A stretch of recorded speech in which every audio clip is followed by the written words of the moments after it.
یہ ذاکر جو آج علی کے قصیدے پڑھتے ہیں، یہ شاعر جو جب علی آ گئے زندگی آ گئی، علی آ گئے تو زندگی نہیں آئے گی، پھر تو نظر نہیں آئے گا کہاں ہے. علی آ گئے سپیڈ آ گئی، بھاگ جائے گا تو. ولی آ گئے زندگی آ گئی. اعوذ باللہ من الشیطان اللعین الرجیم. بسم اللہ الرحمن الرحیم. قال ابو الحسن علی بن موسیٰ رضا علیہ السلام یا دیبل انتا ناصرنا. حضرات مومنین کرام سلام علیکم. میں عباس ارشاد نقوی پنجتن یوٹیوب چینل کے ذریعے آپ کی خدمت میں ایک بار حاضر ہوں. اس حاضری کا مقصد یہ ہے کہ ابھی آپ نے کچھ لمحوں قبل ایک ویڈیو کلپ ملاحظہ فرمائی ہوگی. اسی سلسلے میں گفتگو کرنے کے لیے میں نے آٹھویں امام علیہ السلام کی جس حدیث کا سہارا لیا، اس حدیث میں آٹھویں امام نے شاعر اہل بیت مرثیہ گوئے سرکار سید الشہداء جناب دیبل کی شان میں فقرہ ارشاد فرمایا کہ دیبل آپ ہمارے ناصروں میں ہیں. حضرت کا یہ فقرہ اس بات کے اوپر دلالت ہے کہ وہ افراد جو آل محمد علیہ السلام کے حق میں ترویج حق اہل بیت کے لیے تبلیغ ولایت جناب امیر المومنین کے لیے اشعار کہتے ہیں، تو معصومین کی نظر میں یہ اشعار نہیں ہوتے ہیں، بلکہ آل محمد علیہ السلام کی نصرت ہوتے ہیں. اور وہ شعراء جو حق اہل بیت میں شعر کہتے ہیں وہ شاعر نہیں ہوتے، بلکہ آل محمد علیہ السلام کی نظر میں ان کے حق کے ناصر ہوتے ہیں. چنانچہ میدان غدیر میں بھی پیغمبر اسلام جب اعلان ولایت کر کے ممبر سے نیچے تشریف لائے اور بزم پیغمبر کے شاعر حسان نے ان سے قصیدہ پڑھنے کی اجازت چاہی، اور حسان نے مولائے کائنات کی شان میں قصیدہ پڑھا، اور جب وہ نیچے اترے تو پیغمبر اسلام نے بھی جناب حسان کے پڑھے ہوئے قصیدے کو لفظ نصرت سے تعبیر کیا ہے. اس سے دلیل ملتی ہے کہ آل محمد علیہ السلام کی شان میں جو شعراء شعر کہتے ہیں وہ ناصرین اہل بیت ہوتے ہیں. یہی وجہ ہے کہ معصومین علیہ السلام کی احادیث میں جہاں علماء حق کی تعظیم کرنے کا حکم ہے، جہاں علماء حق کا احترام کرنے کا حکم ہے، وہیں احادیث معصومین کے آئینے میں شعراء اہل بیت کئی مرتبہ بہت بلند و بالا نظر آتا ہے. آل محمد علیہ السلام نے جس طرح سے اپنے علماء کی مدح و ثنا فرمائی ہے، اسی طرح سے اپنے حق کے شعراء کی بھی تعریف و توصیف بیان فرمائی ہے. اس لیے کہ جس طرح سے علماء کی لکھی ہوئی کتابیں، علماء کی خدمتیں، علماء کی کوششیں آل محمد علیہ السلام کے حق کے لیے دلیلیں بنتی ہیں، اسی طرح سے شعراء کے اشعار بھی آل محمد کے حق میں دلائل بنتے ہیں. چنانچہ اس کے لیے امام موسیٰ کاظم علیہ السلام کا یہ واقعہ کتابوں میں موجود ہے کہ جب ہارون نے اپنے علماء سے شراب کی حرمت کے لیے قرآن کی آیت کا حوالہ مانگا اور علماء ہارون نے جن آیات کو پیش کیا تو ان آیات سے شراب کا حرام ہونا ثابت نہیں ہو رہا تھا، تب ساتویں امام علیہ السلام سے اس نے رجوع کیا اور ساتویں امام علیہ السلام نے قرآن مجید کی وہ تیسری آیت جس سے شراب کی حرمت ثابت ہوتی ہے وہ پیش فرمائی. کتابوں میں روایت میں موجود ہے کہ امام نے صرف آیت کو پیش نہیں کیا، بلکہ آیت میں وہ لفظ جو شراب کے لیے دلیل بنتا ہے اس لفظ کو ثابت کرنے کے لیے آپ نے عرب کے ایک شاعر کا شعر پڑھا اور وہ شعر دلیل بنا کہ قرآن کی روح سے شراب پینا حرام ہے. ساتویں امام علیہ السلام کا یہ عمل بھی شعراء کی اہمیت کے اوپر دلیل ہے. اس کے علاوہ علامہ امینی نے الغدیر نام کی جو کتاب تحریر فرمائی ہے، اس الغدیر میں جہاں انہوں نے روایات کے ذریعے، اسناد کے ذریعے، اصحاب و ازواج کے ذریعے لفظ مولا کی تشریح کی ہے اور مولا علی کی ولایت کو دلیل خلافت بلا فضل قرار دیا ہے، وہیں علامہ امینی نے الغدیر میں بہت سے شعراء کے اشعار کو بھی کوٹ کیا ہے اور اشعار کو بھی دلیل بنایا ہے کہ من کنتو مولا ہو فہذا علی مولا سے مراد مولائے کائنات کی ولایت ہے، حاکمیت ہے، خلافت بلا فصل ہے. چنانچہ علامہ امینی نے بھی خود مولائے کائنات کے اشعار کو بھی اس میں نقل کیا ہے، حسان ابن ثابت اور دیگر اس زمانے کے شعراء کے اشعار کو بھی نظم کیا ہے. کہنے کا مقصد یہ ہے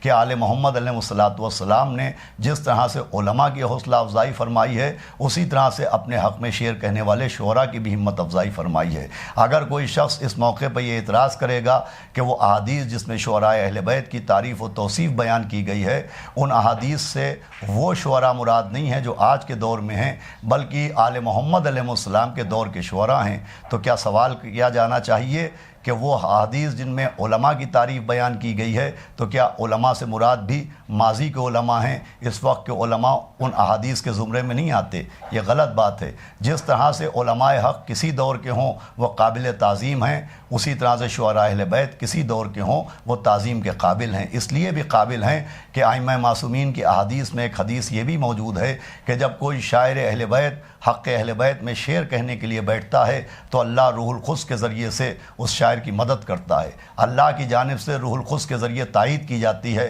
اب اس تائید کی صورت کیا ہوتی ہے، اس تائید کی شکل کیا ہوتی ہے؟ تو اس تائید غیبی کی شکل و صورت یہ ہوتی ہے کہ بہت سے شعراء ایسے ہیں کہ جن کے پاس آیات قرآن کا علم نہیں ہے، جن کے پاس احادیث معصومین کا علم نہیں ہے، لیکن اللہ چونکہ روح القدس کے ذریعے ان کی تائید کرتا ہے، لہٰذا بغیر علم کے بھی اکثر شعراء جو شعر کہتے ہیں وہ حق آل محمد میں جو شعر کہے جاتے ہیں تو اس میں بہت سے اشعار آیات قرآن کی ترجمانی ہوتے ہیں، بہت سے اشعار احادیث معصومین علیہ السلام کی ترجمانی ہوتے ہیں۔ چنانچہ سبط جعفر مرحوم کا مشہور کلام اور ان کا مشہور مصرع کہ جب علی آ گئے زندگی آ گئی، اگر اس مصرعے کو آپ قرآن کی روشنی میں دیکھنا چاہیں تو اس مصرعے میں آیت قرآن کی تائید بھی موجود ہے اور حدیث معصوم کی مدد بھی موجود ہے۔ آیت قرآن کے سلسلے میں جب ہم قرآن کے سورہ انفال کی تلاوت کرتے ہیں اور سورہ انفال کا مطالعہ کرتے ہیں تو سورہ انفال کی 24ویں آیت کا پہلا فقرہ ہے کہ بسم اللہ الرحمن الرحیم یا ایھا الذین آمنوا استجیبوا للہ ولرسولہ اذا دعاکم لما یحییکم، جس کا ترجمہ یہ ہے کہ وہ لوگوں جو ایمان لا چکے ہو، جس وقت تمہیں رسول اور اللہ کسی بات کی طرف بلائیں تاکہ تمہیں زندگی بخشیں۔ اب اس آیت کریمہ سورہ انفال کی اس آیت کے سلسلے میں مفسر قرآن نے تفسیر صافی کے حوالے سے یہ درج کیا ہے کہ یہاں پر زندگی سے مراد مولا علی کی ولایت ہے۔ یہاں زندگی کی طرف بلانے کا مقصد یہ ہے کہ جب اللہ اور رسول تمہیں مولا علی کی ولایت کی طرف بلائیں، تو اس آیت سے ثابت ہوتا ہے کہ زندگی مولا کائنات کی ولایت کا نام ہے۔ مولا علی کی ولایت، مولا علی کا نام زندگی کی دلیل ہے۔ یہ آیت کی تائید ہو گئی اور خود مولا حسین علیہ السلام نے فرمایا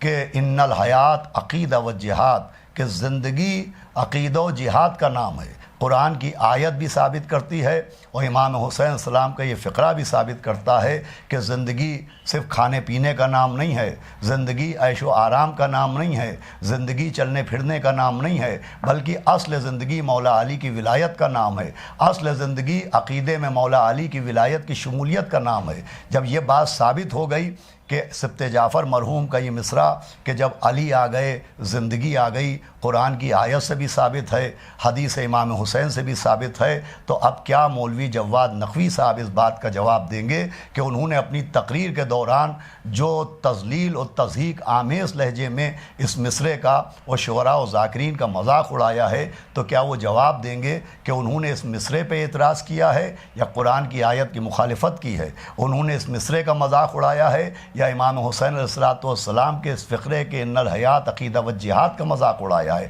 اصل زندگی مولا علی علیہ السلام ہے جو قرآن کی آیت سے بھی ثابت ہے اور امام حسین علیہ السلام کی اس حدیث سے بھی ثابت ہے۔ مگر افسوس کی بات ہے کہ سر پر امامہ ہونے کے باوجود، لباس علماء میں ہونے کے باوجود بڑی دلیری کے ساتھ اس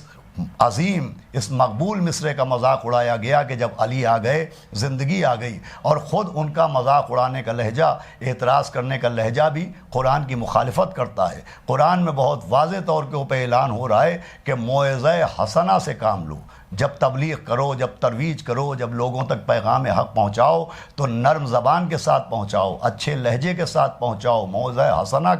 کو اختیار کرو۔ لیکن جواد نقوی صاحب کا لہجہ بتا رہا ہے کہ انہوں نے قرآن کی اس آیت کی بھی مخالفت کی ہے اور موعظہ حسنہ کے بجائے ایک لہجہ مکروہہ استعمال کیا ہے۔ ہمیں کوئی حیرت نہیں ہے ان کے اس طریقے کے اوپر، اس لیے کہ ہم مسلسل دیکھ رہے ہیں کہ کسی بھی موضوع کے اوپر وہ گفتگو کریں، کسی بھی عنوان کے اوپر وہ باتیں کریں، مگر گھما گھما پھرا کے شعراء اہل بیت، ذاکرین اہل بیت، حتیٰ یہ کہ وہ سابق کے علماء جن کی پوری زندگی آل محمد علیہ السلام کی ولایت اور ان کی امامت کی ترویج و تبلیغ میں گزری، وہ ان تک پہ اعتراض سے باز نہیں آتے ہیں. ہمیں اس پہ کوئی حیرت نہیں ہے، اس لیے کہ 11ویں امام حسن عسکری علیہ السلام کی حدیث موجود ہے، جس حدیث کا خلاصہ یہ ہے کہ ایک گروہ ایسا پیدا ہوگا جو علوم اہل بیت سیکھنے کے بعد شیعوں کو اپنے سے قریب کرے گا، اور جب شیعہ یہ سوچ کے کہ ان کے پاس علم اہل بیت ہے ان کی قربت اختیار کریں گے، ان سے عقیدت اختیار کریں گے، تو وہ افراد شیعوں کے دماغ میں آل محمد علیہ السلام کے سلسلے میں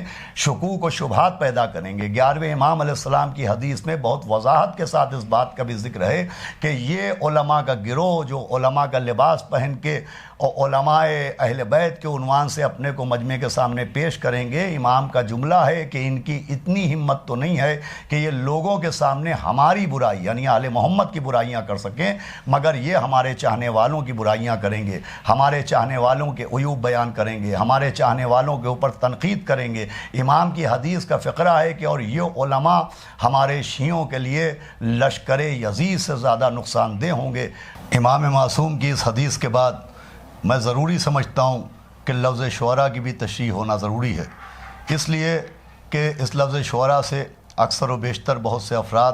بہت غلط معنی اخذ کرتے ہیں، اور قرآن میں جو سورہ شعراء کا نزول ہوا ہے اور پیغمبر اسلام اور دیگر احادیث میں جو بہت سے شعراء کی مذمت وارد ہوئی ہے، اسی کا سہارا لے کے شعراء اہل بیت کو بھی نشان تنقید بنایا جاتا ہے. تو دیکھیے یہ بات بہت ضروری ہے کہ ہم چونکہ جس مسلک و مذہب سے تعلق رکھتے ہیں اس میں تفسیر بالرائے حرام ہے، لہٰذا لفظ شعراء کے لیے بھی ہم کو تفسیر معصومین علیہ السلام کا سہارا لینا پڑے گا. اور قرآن میں جو سورہ شعراء نازل ہوا ہے اور اس سورہ شعراء میں جو شعراء کا لفظ جن معنی میں استعمال ہوا ہے، یہ دیکھنا پڑے گا کہ آخر وہ کون شعراء ہیں جن کی مذمت کی گئی احادیث میں بھی، اور وہ کون شعراء ہیں جن کے سلسلے میں قرآن میں مذمت وارد ہوئی ہے. چنانچہ میرے پاس اس وقت تفسیر انوار النجف جو علامہ حسین بخش جاڑا علی اللہ مقامہ کی بہت ضخیم اور بہت معتبر تفسیر ہے، اس میں سورہ شعراء کی آیت نشان 225 جس میں شعراء کی مذمت وارد ہوئی ہے،